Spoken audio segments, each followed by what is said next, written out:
Sa edad na 25, si Alfredo Navarro, isang spoiled at makasariling binata, ay inakit at pinakasalan ang isang 70 taong gulang na babae, may layuning angkinin ang kanyang kayamanan.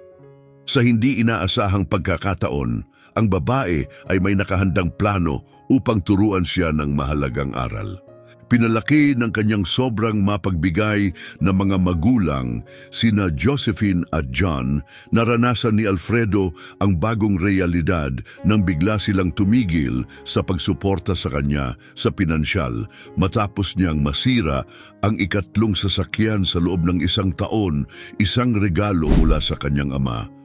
Sa gitna ng isang tensyonadong talakayan sa kanilang sala, puno ng inaasahan ng matinding pagtatalo, galit na hinarap ni Alfredo ang kanyang mga magulang. Paano ninyo magagawa ito sa akin? Paano ako mabubuhay ng walang pera? Sigaw niya, puno ng galit at di makapaniwalang tono. Sinubukang manatiling kalmado ni Josephine sa harap ng pag-alboroto ng anak. Alfredo, binigyan ka namin ng lahat ng pagkakataong magtagumpay. Hindi ka tanggap-tanggap na masira mo ang 3 sasakyan sa loob lamang ng 1 taon. Kailangan mong matutong pahalagahan ang mayroon ka at harapin ang mga kahihinatnan ng iyong mga kilos. Sumingit si John, seryoso ang tono. Hindi lang ito tungkol sa mga sasakyan. Ang buong pananaw mo sa buhay ang kailangang magbago. Hindi mo maaring iasa ang lahat sa iba. Panahon na upang magsimulang maging responsable. Pinili mong laktawan ang kolehiyo dahil hindi ka sigurado sa iyong landas. At tinanggihan mo ang posisyon sa kumpanya dahil ayaw mo ng trabahong opisina. Ngayon, sa edad na 25, paano mo nakikita ang iyong hinaharap? Gagawin mo bang umasa na lang habang buhay sa iba? Ibinahagi niya ang kanyang pagkadismaya na pati ang mga kaibigan niya ay napag-uusapan na ang kawalang responsibilidad ni Alfredo. Dad, Mom, paano ninyo ako basta-basta ititigil sa suporta? Ano ang gagawin ko? Hindi ako para sa trabahong opisina. Ang mga ganoong trabaho ay nakakaalipusta. Ayoko ng isang pangkaraniwang buhay na tulad ng sa inyo. At hindi ninyo man lang sinuportahan ang pangarap ko sa pag-arte, pahayag ni Alfredo. Sinubukang bigyan ng drama ang kanyang hinaing. Hindi ito nakakaalipusta, ito ang realidad. Matatag na sagot ni Josephine. Lahat ng tao ay kailangang magtrabaho. Iyon ang pundasyon ng uri ng pamumuhay na tinatamasa mo. Dagdag ni John, hindi ka namin iniiwan. Simula bukas, kailangan mong maghanap ng trabaho. Pwede ka pa ring manirahan dito pero may mga kondisyon. Walang sasakyan, walang driver, walang espesyal na pribilehiyo. Malinaw niyang sinabi, yan na ang huling salita. Ano, manonood ka na lang ba habang nahihirapan ako? Sigaw ni Alfredo, nahawak ang kanyang mga kamao sa galit. Matatag ang mga magulang, handang ipatupad ang mga bagong patakaran. Sige, kung ganun ang gusto ninyo, ipapakita ko sa inyo. Mabubuhay ako ng mag-isa, sagot ni Alfredo, galit at nasaktan. Nahihirapang tanggapin ang bagong realidad, si Alfredo Navarro ay nabahala sa ideya ng pamumuhay nang walang suporta sa pananalapi mula sa kanyang mga magulang. Dahil sa kawalan ng formal na edukasyon o karanasan sa trabaho, limitado ang kanyang mga pagpipilian sa trabaho. Sanay sa marangyang buhay, nakakapangilabot para sa kanya ang magsimula sa wala. Naisip niyang lumapit sa kanyang tiyahing si Selena, kapatid ng kanyang ama, na nagmamay-ari ng isang matagumpay na restoran at namumuhay ng tahimik ngunit komportable. Bilang kanyang ninang at isang taong nagmamahal sa kanya sa kabila ng kanyang mga kakulangan, palaging mahigpit si Selena sa kanya, lalo na dahil sa kanyang di maingat na ugali at kawalan ng pananaw sa hinaharap. Kinabukasan, pinuntahan ni Alfredo ang kanyang tiyahin sa restoran nito. Naabutan niya itong abala sa pagbibigay ng mga utos sa kahera, ngunit binati siya nito ng mainit ng ngiti. Napansin ang kanyang balisang ekspresyon. Agad siyang tinanong nito, "Anong problema, iho? O baka dapat itanong ko, Ano na naman ang pinasok mo ngayon? Pabirong dagdag nito habang ginulo ang kanyang buhok ng may pagmamahal. Ibinahagi ni Alfredo ang kanyang sitwasyon. Tahimik siyang pinakinggan ni Selena, ngunit pinagalitan din siya dahil sa kanyang irresponsabling pag-uugali at sa insidente ng mga sasakyan. Inalok siya ng trabaho sa restoran, ngunit tumanggi siya, takot na makita siya ng kanyang mga magulang doon. Nauunawaan ang kanyang kalagayan, iminungkahi ni Selena ang isa pang posibilidad. Alam kong mahirap ito para sa iyo at sanay ka sa marangyang paligid na hindi ko maibibigay. Ngunit baka may isa pang opsyon na maaaring gumana sa ngayon. Suhestyon nito ng may kumpiyansa. Ipinaliwanag niyang maaari siyang makahanap ng posisyon sa isang high-end na ospital sa tulong ng kanyang koneksyon sa tagapamahala ng General Services Department na regular na kumakain sa kanyang restoran. Nagulat si Alfredo sa mungkahi na magtrabaho bilang tagalinis. Tiyang, taos-puso akong nagpapasalamat sa inyong tulong, pero ang magtrabaho bilang tagalinis ay mas nakakababa ng dignidad. Amin niya puno ng di makapaniwalang tono. Ngumiti si Selena nang may pagkaunawa. Hindi ito perpekto, pero ang ospital na ito ay para sa eksklusibong mga kliyente.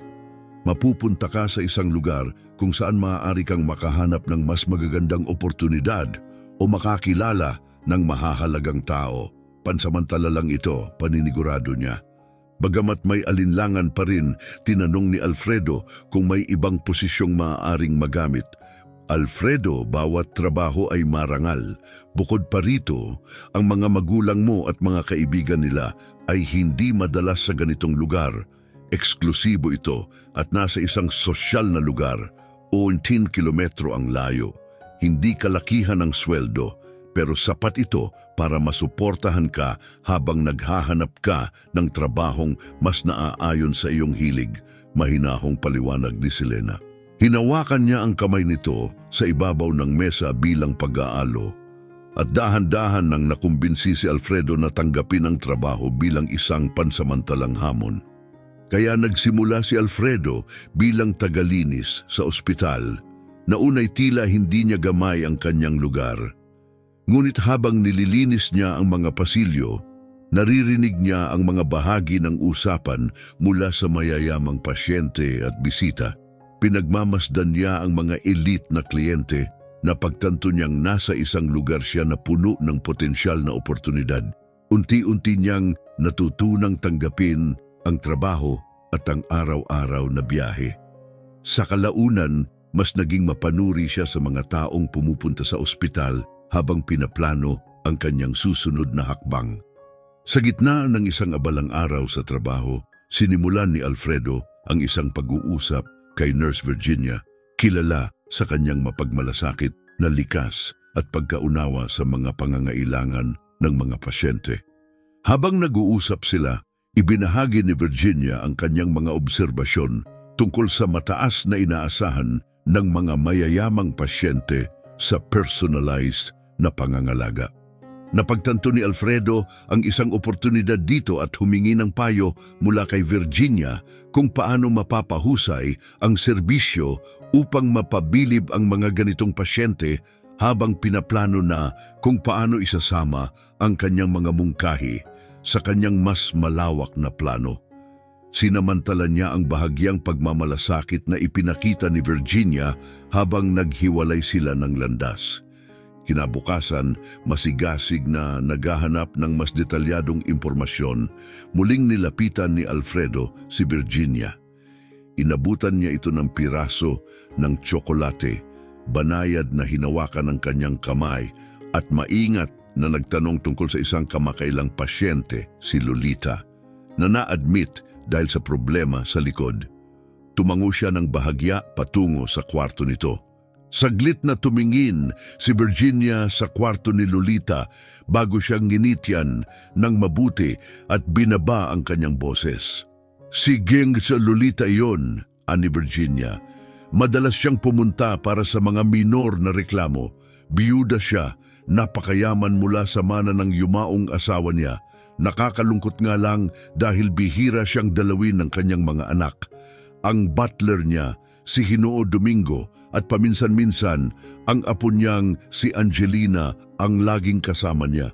Nagustuhan ni Virginia ang tila interes ni Alfredo sa mga pasyente, lingid sa kanyang kaalaman ang totoong motibo nito. Nakakalungkot naman, bihira siyang magkabisita, sagot ni Alfredo. Kunwari nagulat at interesado kung may malalapit na kamag-anak pa si Lolita bukod sa kanyang mga kasambahay. Mas madalas dumalaw ang apo niyang si Angelina kaysa sa mga anak niya. Dagdag ni Virginia habang inaayos ang mga dokumento sa kanyang mesa. Mukhang talaga siyang nagmamalasakit sa kanyang lola. Nakakaantig din, ani Virginia, ng mahina. Sa kanyang patuloy na pag-usisa, tinanong ni Alfredo ang tungkol sa trabaho ni Angelina. Tumugon si Virginia, nag-aaral siya ng psychology malapit dito. Napakabait at mapagmahal na dalaga. Parang sinusubukan niyang punan ang kawalan ng presensya ng kanyang mga magulang. Salamat sa pagbabahagi niyan, Virginia, tugon ni Alfredo, tinatakpan ang kanyang totoong layunin. Habang papalayo, pinag-isipan niya ang mahalagang impormasyong nakuha. Malaking bahagi si Angelina. Maaari itong maging hadlang sa kanyang plano na mapalapit kay Lolita. Gayunpaman, determinado siyang planuhin ang kanyang estratehiya ng maingat at taktikal. Unti-unting nagiging mas komplikado, ngunit mas malinaw ang kanyang plano. At ang bawat piraso ng impormasyon ay nagdadala sa kanya ng mas malapit sa kanyang layunin. Habang nagbabalik tanaw sa nakaraan, naalala ni Alfredo kung paano niya ginamit ang kanyang alindog sa mga mas nakatatandang babae para sa mga marangyang weekend noong tinigil ng kanyang mga magulang ang suporta sa kanya. Naalala niyang nakikilala ang mga mayayamang babae sa mga gabi ng kasiyahan kasama ang mga kaibigan, unang hindi interesado, ngunit kalaunan ay natutuwang gamitin ang dinamika ng ganitong relasyon. Ngayon, sa kanyang trabaho sa marangyang ospital, nakita niya ang isa pang mainam na oportunidad. Matapos makuha ang mga detalye tungkol sa mga gawain ni Lolita at matukoy ang mga oras kung kailan kadalasang wala si Angelina, nagdesisyon si Alfredo na lapitan ito gamit ang kanyang trabaho bilang dahilan. Isang araw inayos niya ang kanyang sarili, maingat na kumatok sa pintuan ng kwarto ni Lolita at pumasok habang nagbibitiw ng kaswal na pahayag tungkol sa pag-aasikaso sa kalinisan at kaginhawaan nito. Sa loob ng linggo, ipinagpatuloy niya ang ganitong routine, maingat na naghahabi ng nakakaaliw at magiliw na mga usapan kay Lolita araw-araw. Dahan-dahang inihahanda ang pundasyon para sa susunod na hakbang ng kanyang plano. Kinabukasan, hawak ang isang plorera ng mga sariwang bulaklak na sinabing natagpuan niya sa isang pasilyo. Pumasok si Alfredo sa kwarto ni Lolita sa ospital. Magandang hapon, Ginang sa Lolita. Nakita ko ang mga magagandang bulaklak na ito sa pasilyo at naisip kong maaaring magdala ito ng saya sa inyong kwarto, wika niya, gamit ang maingat na hinubog na alindog para sa ganitong mga pagkakataon. Napaka-thoughtful mo naman, binata. Pakilagay na lang sa mesa doon, tugon ni Lolita, na ikinatuwa ang kilos at tumango bilang pasasalamat. Habang inaayos ang mga bulaklak, ipinagpatuloy ni Alfredo. Madalas kong naririnig ang mga papuri tungkol sa inyo habang nagtatrabaho ako at lahat ay mataas ang pagtingin sa inyo.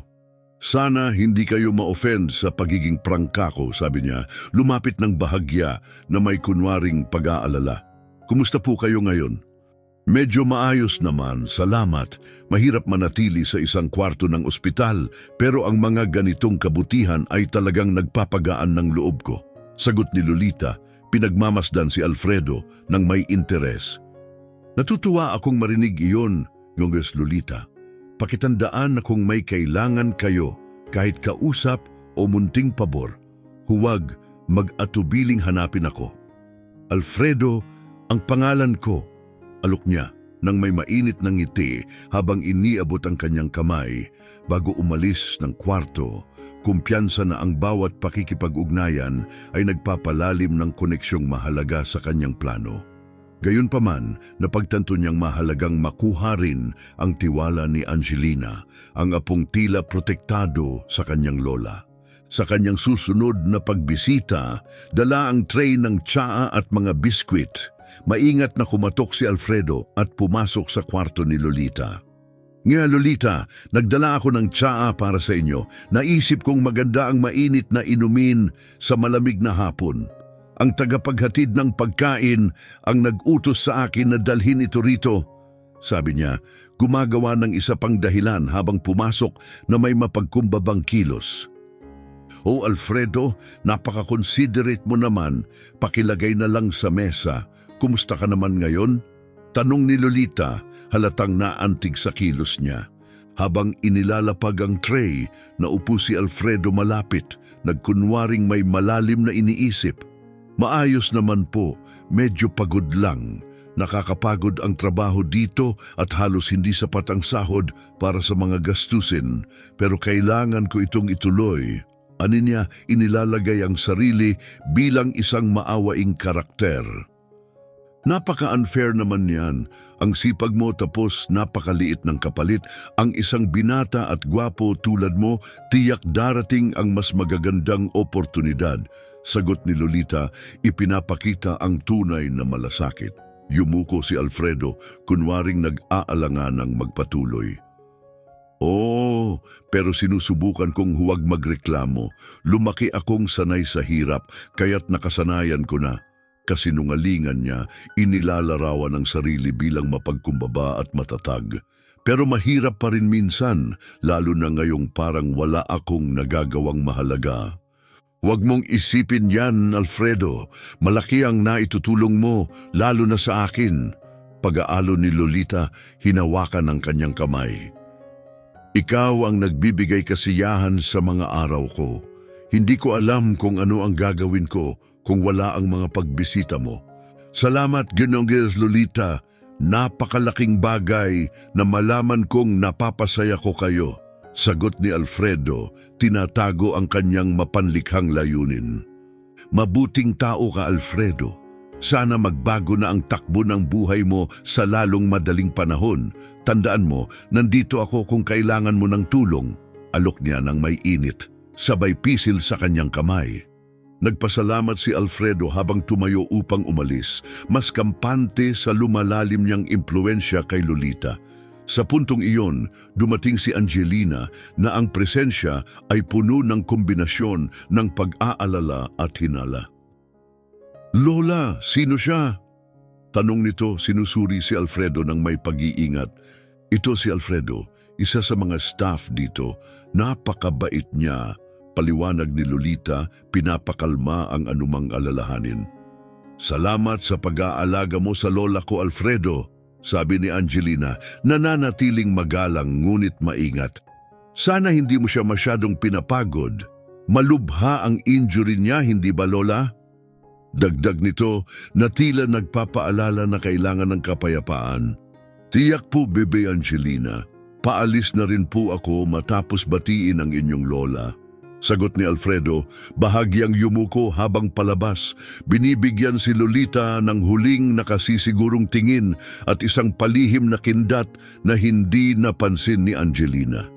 Alam niyang kailangang maging mas maingat sa presensya ni Angelina, kaya inihanda ni Alfredo ang kanyang susunod na pagbisita. Ngayong may dala namang maliit na tray ng sariwang prutas, handang ipagpatuloy ang kanyang pagpapanggap ng may halong alindog at pag-iingat.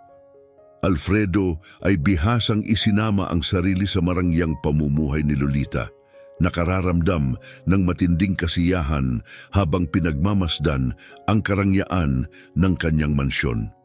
Ang napakalaking istruktura at ang walang kamali-mali siyang mga hardin nito ay malinaw na representasyon ng kayamanang matagal niyang pinagsikapan na makamtan.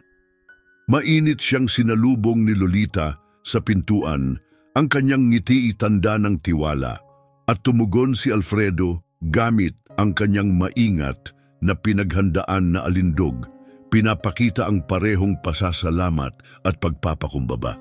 Salamat po sa napakagandang oportunidad na ito, Ginang Lolita. Tinitiyak ko po paglilingkuran ko kayo ng buong dedikasyon. Madiing sinabi ni Alfredo habang magalang na yumuko bilang patunay ng kanyang pangako. Pagkatapos niyang ipakilala kay Domingo ang veteranong butler na may tinging tila nakakaintindi, maayos at magalang na bumati si Alfredo, ipinapakita ang kanyang kakayahan sa pakikibagay at matalas na pangunawa sa pakikisalamuha.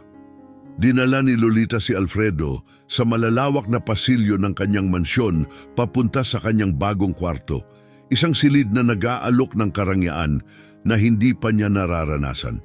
Nang maiwan siyang mag-isa upang mag-ayos, naramdaman niya ang matinding ambisyon.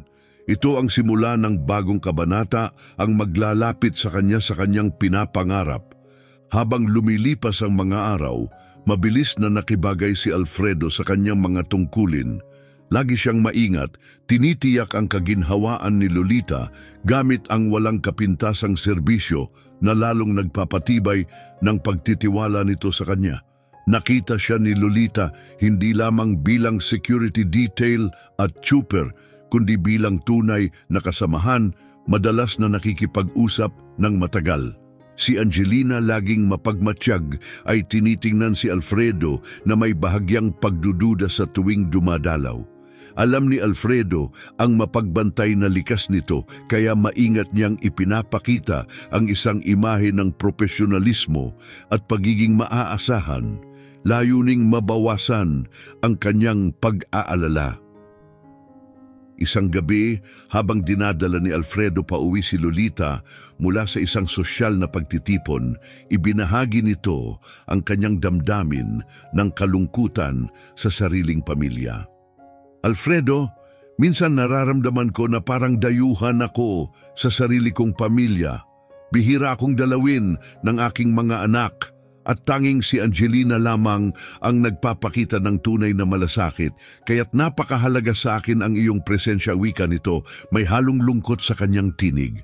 Sinamantala ni Alfredo ang pagkakataon upang patatagin ang kanilang ugnayan, sinagot niya ng may maingat na simpatiya, "Ginang Lolita, tunay na nakakalungkot na hindi nila nakikita ang kahangahangang tao na kayo. Ngunit huwag kayong mag-alala, nandito po ako para alagaan kayo," sinabi niya ng may sinseridad na nasasalamin sa rearview mirror.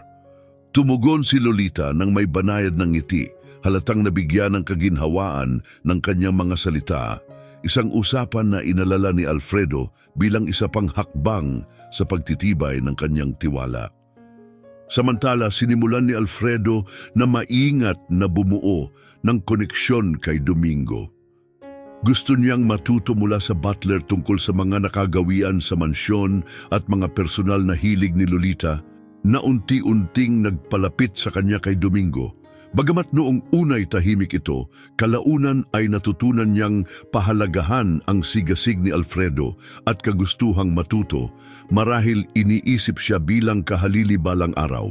Sa kabila ng kawalan ni Virginia na nananatiling isang alaala ng nostalhikong pagsisisi, alam ni Alfredo na ang ganitong relasyon ay mga hakbang lamang sa kanyang ambisyosong landas. Ang emosyonal na ugnayan ay naging maginhawa, ngunit pangalawa lamang sa kanyang mga layunin. Ngayon, ganap na bahagi ng kanyang bagong papel, inusisa ni Alfredo ang bawat sulok ng mansyon. Maingat na inoobserbahan ang dinamika ng mga tauhan at iniintindi ang layout nito. Malinaw ang tiwala ni Lolita sa kanya at ang kanyang karisma ay unti-unting nagpabawas ng anumang agam-agam ng iba pang mga miyembro ng sambahayan. Pinapatakbo ng ambisyon at maingat sa kanyang mga hakbang na natiling mapagbantay si Alfredo. Ang matalas na pangunawa at matatag na ugali ni Angelina ay mga hamong kanyang inasahang haharapin. Habang patuloy na isinasakatuparan ang kanyang maingat na balak, handa siya sa mga komplikasyong darating, determinado na mapanatili ang kanyang perpektong anyo upang makamit ang yaman at marangyang pamumuhay na kanyang pinaniniwala ang nararapat sa kanya. Domingo, pakidala ang maleta ni Alfredo sa kanyang kwarto sa likuran, utos ni Lolita. Tinatapos ang kanilang pagpapakilala. Kaagad namang kinuha ni Domingo ang bagahe at naglaho sa pasilyo. Hinila ni Lolita si Alfredo sa sunod-sunod na mga silid na may ingranding dekorasyon. Bawat isa'y nagpapakita ng mga antigong kasangkapan at napakagandang sining. Ang mansyon ay naglalabas ng kayamanan mula sa malalaking salon na nababalutan ng mga pinong tapiserya hanggang sa mga silid ng bisita, bawat isa'y may natatanging tema ng kulay.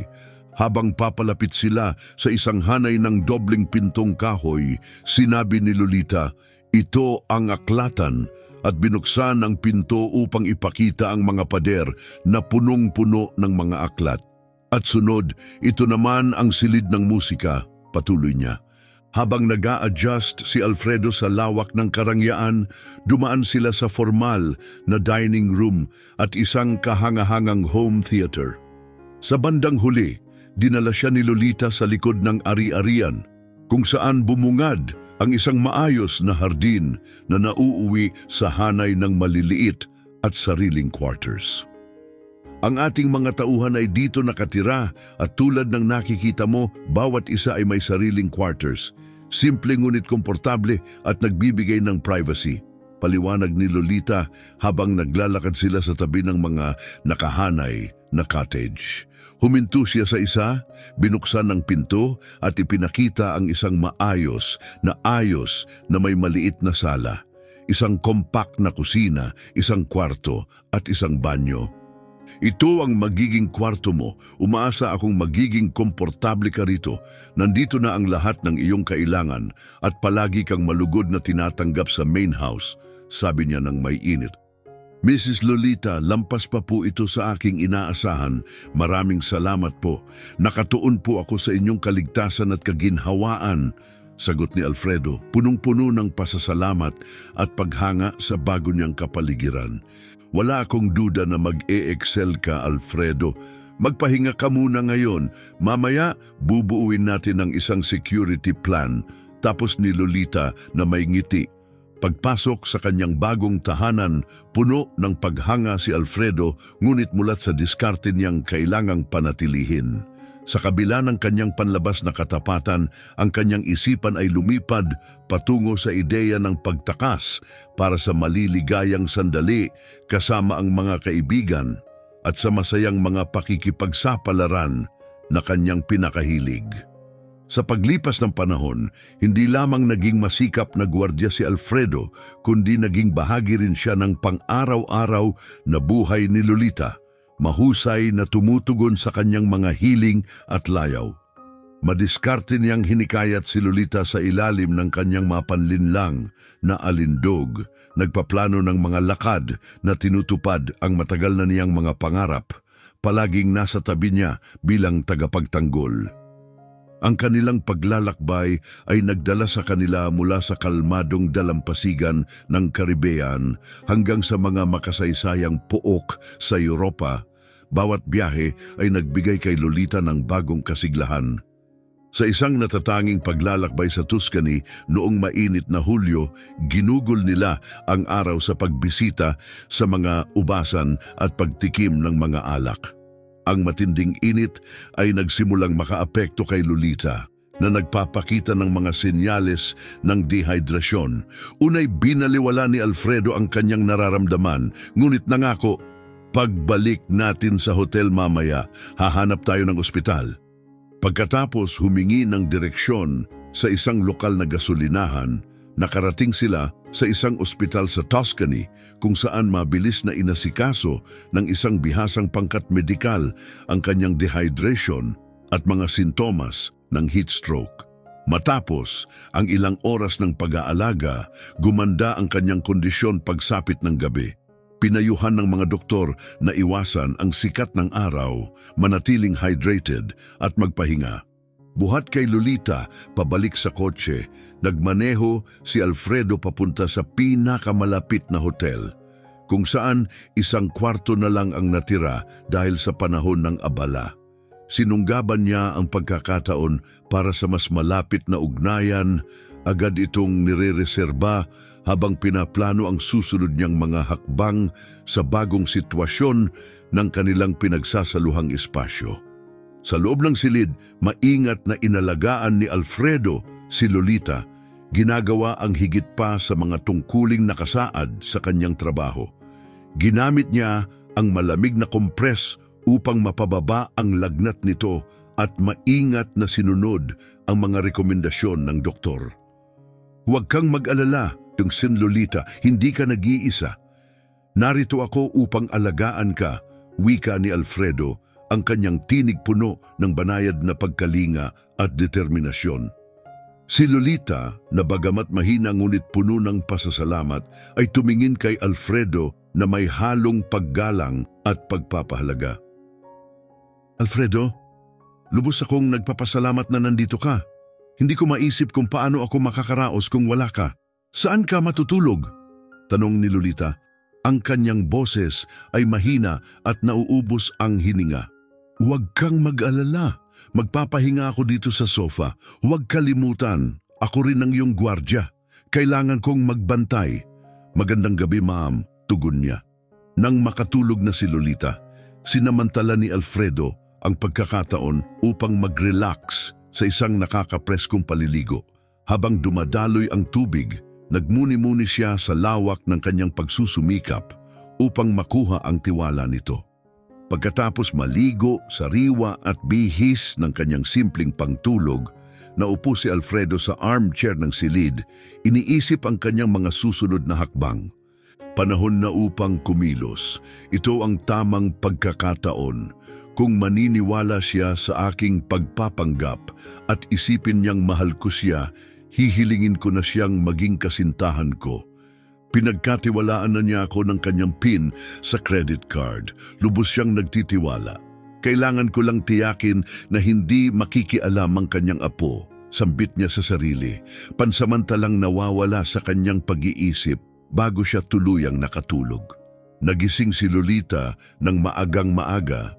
Napansin si Alfredo na natutulog malapit sa kanya at naisip kung nananaginip ba siya, natulala sa kanyang kabaitan at angkin nitong karisma. Ano ba ang iniisip mo, Lolita? Para na siyang apo mo. Saway niya sa sarili, nakaramdam ng bahagyang pagkabalisa. Kinuha niya ang isang pantulog mula sa kanyang maleta at nagpunta sa banyo upang magpaligo. Maingat na naglagay ng body lotion pagkatapos na laging maalalahanin sa kanyang anyo. Pagbalik sa silid, muling napadako ang tingin ni Lolita kay Alfredo na mas lalong gumwapo dahil sa gulo ng buhok. Nang mahiga siya sa kama, nagising si Alfredo at napansin ang kanyang pagkilos, mabilis na nagpahayag ng pag-aalala.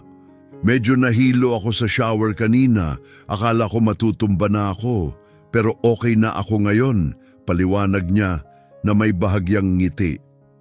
Pasensya na ma'am, pero ano po ang mabangong amoy na yon? Tanong nito, lumapit ng kaunti. Ang moisturizing cream ko. Tugon niya, bahagyang namumula. Tumayo si Alfredo, ang anyo nito magulo pa mula sa pagtulog, suot ang kanyang pajama at lumapit kay Lolita na tila naghahanap ng aliw. Yinakap niya ito, sinasabing, buti na lang ay maayos ka. Pinili ni Alfredo na magpakita ng kahinaan upang pababain ang kanyang depensa. Natakot ako sa ideya na mawala ka, ikaw ang tagapagligtas ko. Pag-amin niya, ang kanyang tinig puno ng emosyon. Huwag kang mag-alala, Alfredo, maayos lang ako, sagot ni Lolita, medyo nagulat sa kanyang kasigasigan. Talagang mahalaga ka sa akin, patuloy niya. Hindi bumibitaw sa yakap, nararamdaman ang bilis ng tibok ng puso nito. Sa sandaling iyon, hinaplos ni Lolita ang buhok ni Alfredo habang siya, na mas mataas kaysa sa kanya, ay mahigpit siyang niyakap. Nang bumitiw ito, tumingin siya ng malalim sa mga mata nito, saka lumapit upang halikan siya. Hindi siya tumutol, pinahintulutan si Alfredo na ituloy ang kanyang plano. dinala siya nito pabalik sa kama na sa kabila ng kanyang pagnanasa ay iniisip ang isa pang tao, si Virginia. Lumalim ang kanilang pagiging malapit at natupad ni Alfredo ang kanyang matagal ng layunin, ang hayaang paliguan siya ng pagmamahal ni Lolita sa abot ng kanyang kakayanan. Para kay Alfredo, si Lolita ay isa lamang sa mga babaeng may kaya na sumusuporta sa kanyang lifestyle sa pamamagitan ng mga regalo o pera. Maging ang pisikal na kalagayan ni Lolita para sa kanyang edad ay ipinagtataka ni Alfredo na nagpagaan sa kanyang ginagawa. Nagising si Alfredo sa banayad na bigat ng braso ni Lolita na nakapatong sa kanyang dibdib. Napagtanto niyang mahimbing pa itong natutulog, kaya nagkunwari siyang natutulog pa rin, ninanamnam ang kanyang tagumpay. Bawat galaw, bawat paghinga ni Lolita ay nagbigay sa kanya ng labis na kasiyahan habang mental niyang ipinagdiwang ang perpektong pagsasakatuparan ng kanyang plano. Unti-unting nagising si Lolita, bumukas ang kanyang mga mata. Agad na naramdaman ang kanilang lapit at maingat na bumitiw. Iniisip ang mga nangyari noong gabing iyon at ang kanyang nararamdaman. Gayunpaman, naramdaman ni Alfredo ang kanyang banayad na paglayo, kaya't hinawakan niya ang kanyang kamay. Nagbigay ng mapanatag ng ngiti. Hindi ka naman siguro tumatakas sa akin, ano? Birong tanong nito, ang tono, magaan ngunit seryoso sa pandinig niya.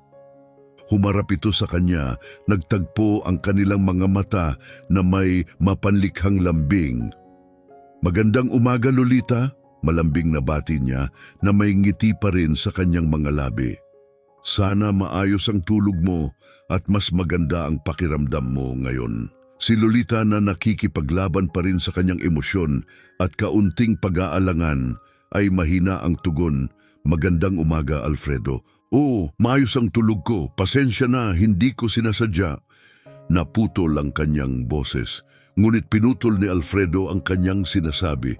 Banayad na pinindot ang daliri sa kanyang labi. Ang kanyang mukha puno ng kabaitan na nagtatago ng kanyang tunay na layunin. Isang hapon, habang nagmamaneho, iminungkahi ni Alfredo na mas mabuting tumira siya sa quarters ng mga empleyado upang maiwasan ang mga espekulasyon na sinasabing ayaw niyang ipagsapalaran na malaman ng iba ang tungkol sa kanilang mga gabi-gabing pagkikita. Habang lumilipas ang panahon, lalong naging mahirap para kay Lolita na itago ang kanilang relasyon dahil sa kanyang patuloy na pangangailangan para sa atensyon ni Alfredo.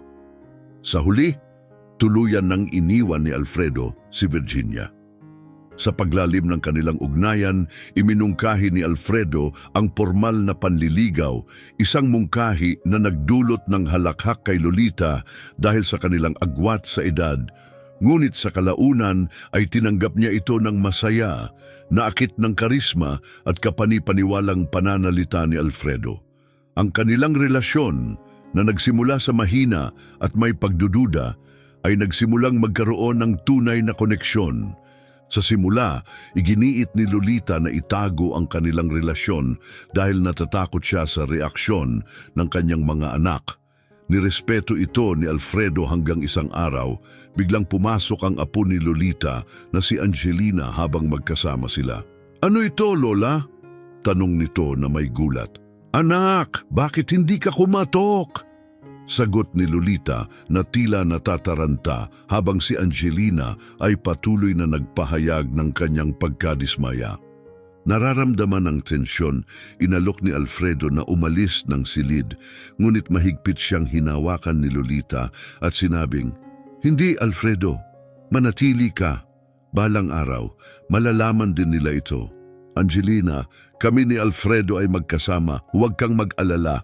Alam ko ang ginagawa ko at naging napakabuti niya sa akin. May pag-aalinlangan, tumugon si Angelina.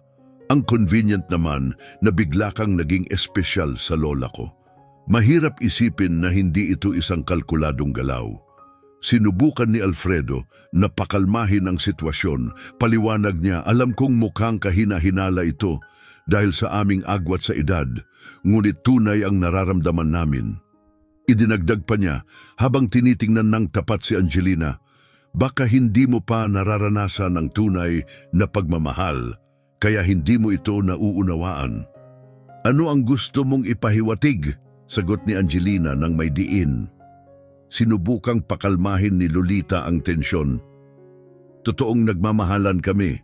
Ako man ay nagulat pero nangyari ito ng natural. Gusto kong maranasan ang pakiramdam na ito. Ang iyong lolo lang nakasama ko at hindi ko inakalang mararamdaman ko ulit ito. O Lola, wag mo nang sabihin ang mga detalye. Siguradong magagalit si Papa kapag nalaman niya ito. Sagot ni Angelina na halatang naiinis. Mariing tugon ni Lolita, hindi naman nag-aalala ang papa mo tungkol sa akin. Plano ko sanang pag-usapan ito sa iyo dahil mahalaga ka sa akin. Umaasa akong sa tamang panahon, makikita mo ang kaligayahang hatid ni Alfredo at susuportahan mo kami. Bagamat labis na naguguluhan, sinabi ni Angelina, pag-iisipan ko ito, Lola. Gusto ko lang tiyakin na hindi ka nalilinlang. Pagkatapos ay bigla siyang umalis ng silid. Ang revelasyon ay nagdulot ng mas maraming hidwaan sa pamilya na ang mga anak ni Lolita ay inaakusahan si Alfredo na ginagamit siya dahil sa yaman nito. Isang akusasyon na lingid sa kanilang kaalaman ay may bahid ng katotohanan. Sa kabila nito, nanatiling matatag si Alfredo na sigurado sa ganap na paniniwala ni Lolita sa kanyang pagmamahal.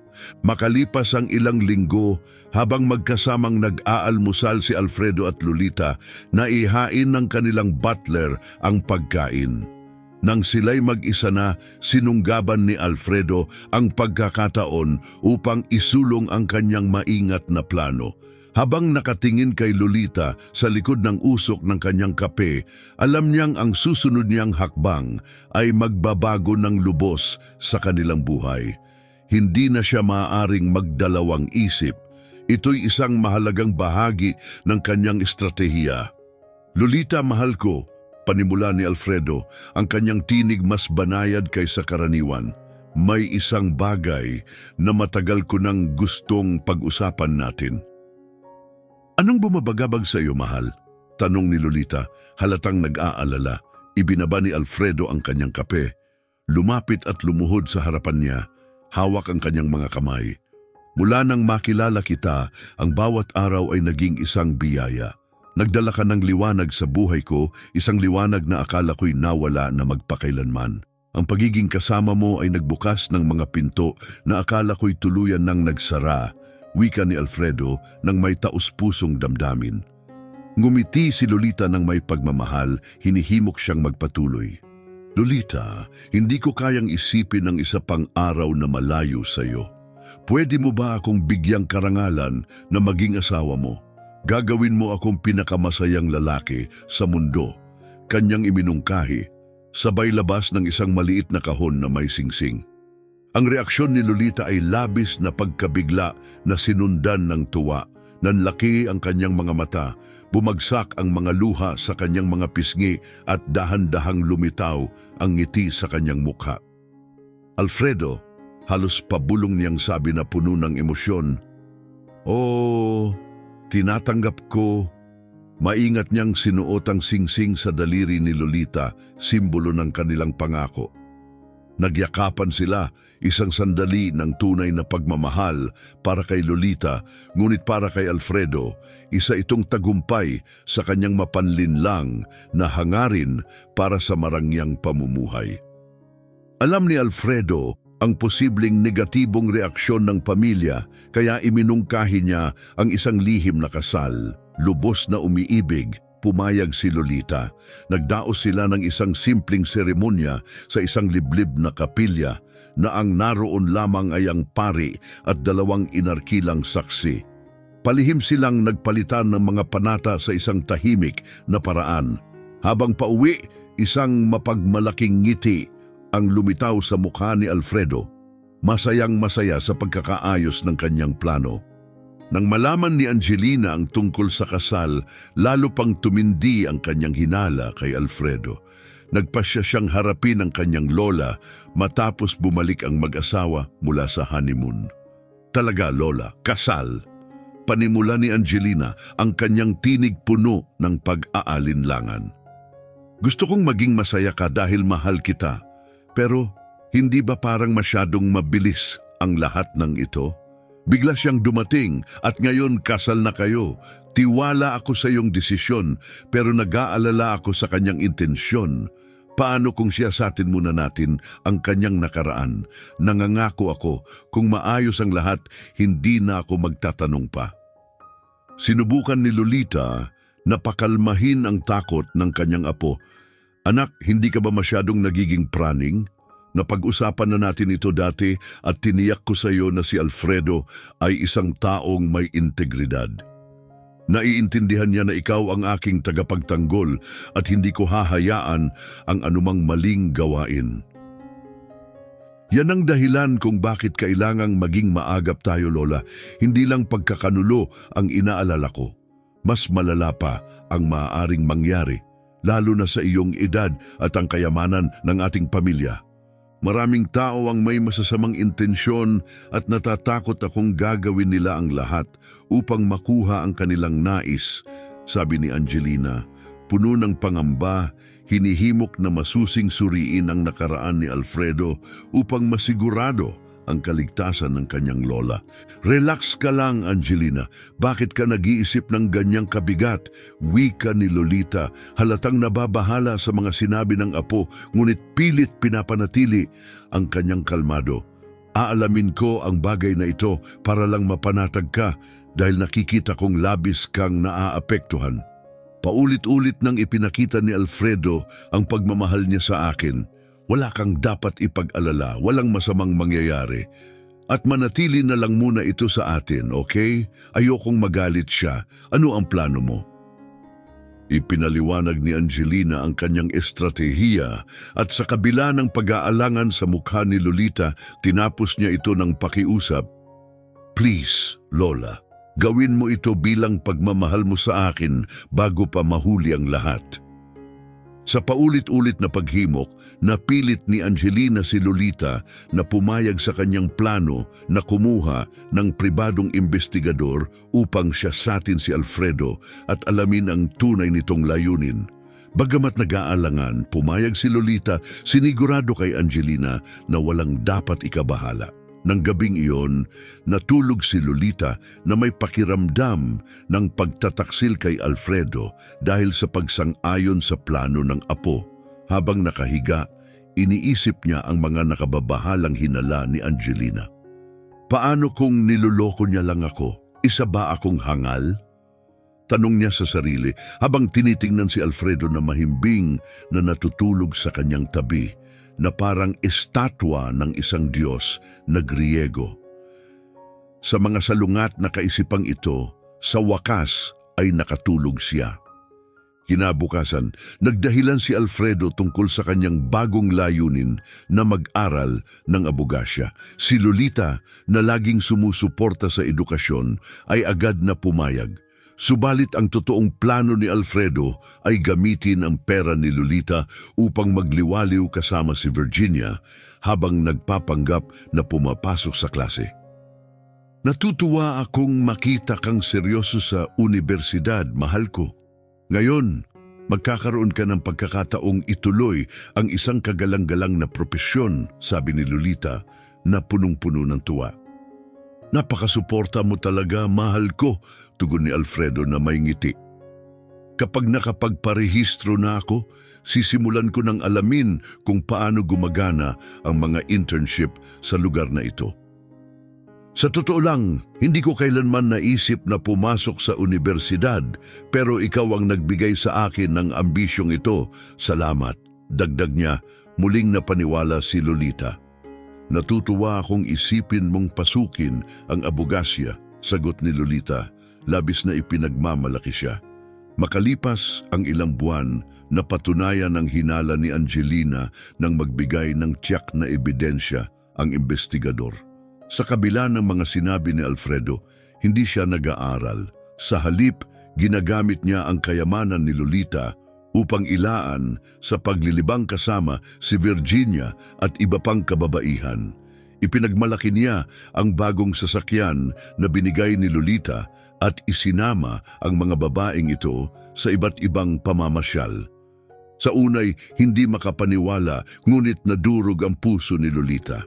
Ang mga larawan ay nagsalaysay ng katotohanan na ipinapakita ang mga pagtataksil kasama ang iba't ibang babae. Bagamat may babala na ang kanyang kutob, pinili niyang huwag itong paniwalaan. Ang ilusyon ay mabilis na naglaho. Ang kanyang puso ay parang bumagsak sa bawat larawan ng mga tagpo ni Alfredo kasama ang mga batang babae malapit sa campus. Hindi mapagkakaila ang ebidensya at bawat larawan ay parang matinding dagok kay Lolita.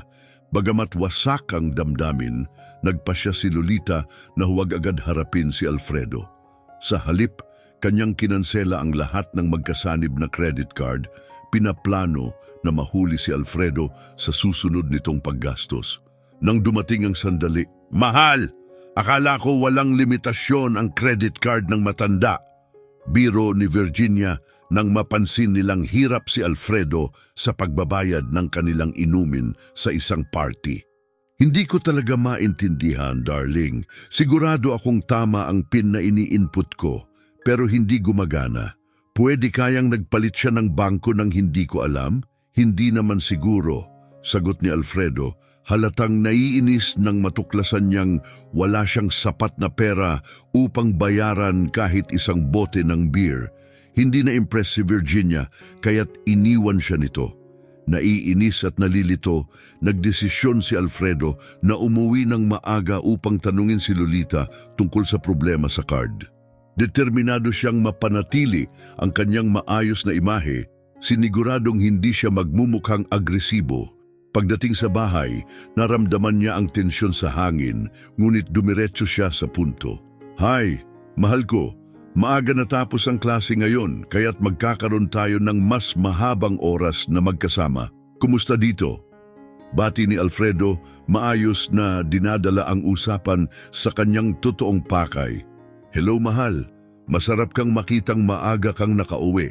Maayos naman dito. At sa tingin ko'y lalo pang magiging maayos dahil narito ka na," sagot ni Lolita na may pigil na tono. "Napakaganda niyan. Gustong-gusto ko talagang kasama ka," sagot ni Alfredo.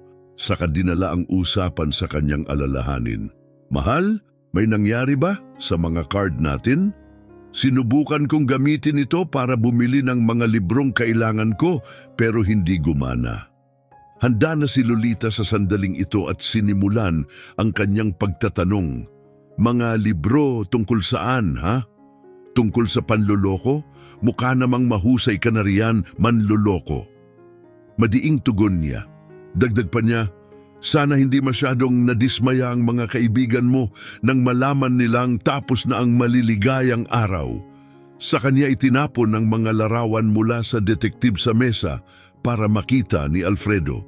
Nabigla si Alfredo sa matalim na tono ni Lolita. Tinitigan niya ang mga larawan na mutla ng mapagtantong na diskubre na ang kanyang panloloko. "Ano ang mga ito, Lolita? Hindi ito kung ano ang iniisip mo. Pwede kong ipaliwanag," pautal niyang sabi, halatang gulat na gulat. "Talaga ba? Baka may kakambal kang hindi ko alam?" Biro niya, sandaling pinagaan ang sitwasyon bago muling naging seryoso. "Huwag mong insultuhin ang aking katalinuhan, Alfredo. Alam ko ang lahat ng nangyayari. Paano mo nagawa ito sa akin pagkatapos ng lahat ng pinagsamahan natin? Paano mo ako niloko ng ganito?" Habang lumalapit si Alfredo, sinusubukang hawakan ang kanyang kamay. Mabilis siyang umiwas. "Huwag mo akong hawakan!" sigaw niya. "Pinagtanggol kita laban sa mga duda ng aking pamilya. Pinagkatiwalaan kita at ginamit mo ang aking kabaitan upang aliwin ang ibang babae." Naalala niya ang mga tagpo sa hotel. Iniisip kung totoo ba ang mga iyon. "Lahat ba ng iyon ay palabas lang?" "Napakaswerte mo," sabi niya, ang kanyang mga mata punong-puno ng luha. Sinubukang manlambing ni Alfredo, nagmamakaawa. "Lolita, nakikiusap ako, mahal kita. Isa itong napakalaking pagkakamali. Hindi ko sinadyang saktan ka. Pakiusap, huwag mong sirain ang mayroon tayo, anya, na tumutulo rin ng luha sa galit at takot. Sino ang kumuha ng mga larawang ito? Tanong niya. Ang apo ko ang kumuha ng pribadong investigador. Nag-alinlangan ako pero napilit niya ako at nagpapasalamat ako na ginawa niya ito. Napaka-naive ko para isipin na ang isang batang lalaki na tulad mo ay totoo ang pagmamahal sa isang tulad kong matanda. Wika ni Lolita, tumayo ng matatag, ang boses puno ng bagong lakas ng loob. Hindi ko maaaring pahintulutan itong magpatuloy. Simula ngayon, tapos na ang ating kasal. Nakansela na ang lahat ng iyong credit card at wala ka ng access sa aking mga pera. Madiin niyang sinabi. Ngayon, umalis ka sa buhay ko. Manloloko. Napagtanto ni Alfredo na hindi na epektibo ang kanyang mga taktika ng manipulasyon kaya't pinili niyang maging brutal sa katapatan. Talaga bang naniwala kang mahal kita? Isa ka lang matandang babaeng Laos. Ang yaman mo lang ang habol ko at nahulog ka sa patibong ng perpekto, pagbubunyag niya na may pang-aalipusta. Isa ka lamang paraan para makamit ang marangyang pamumuhay na gusto ko. Malamig niyang inamin.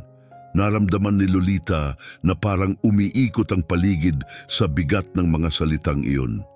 Bagamat may hinala siya noon pa, ang hayagang kalupitan ng kanyang pagtatapat ay tumagos ng malalim. Isa kang halimaw. Bakit mo kailangang gawin ito ng ganito kasama? Tanong niya, nanginginig ang boses sa sakit. Wala nang silbi ang pagpapanggap. Napagod na ako sa lahat ng usapang pagmamahal habang pinipilit kong supilin ang aking pagkasuklam. At ngayon, aalis na ako dahil wala na akong makukuha dito matapos mong putulin ang lahat, deklarasyon niya. Ang mukha walang bakas ng emosyon. Habang nag-iimpake si Alfredo ng kanyang gamit upang umalis, sinubukan ni Lolita na palakasin ang kanyang sarili sa gitna ng kaguluhan. Akala mo'y may nakuha ka sa akin pero nagkakamali ka at tandaan mo, lahat ng ating ginagawa ay may kapalit sa buhay na ito.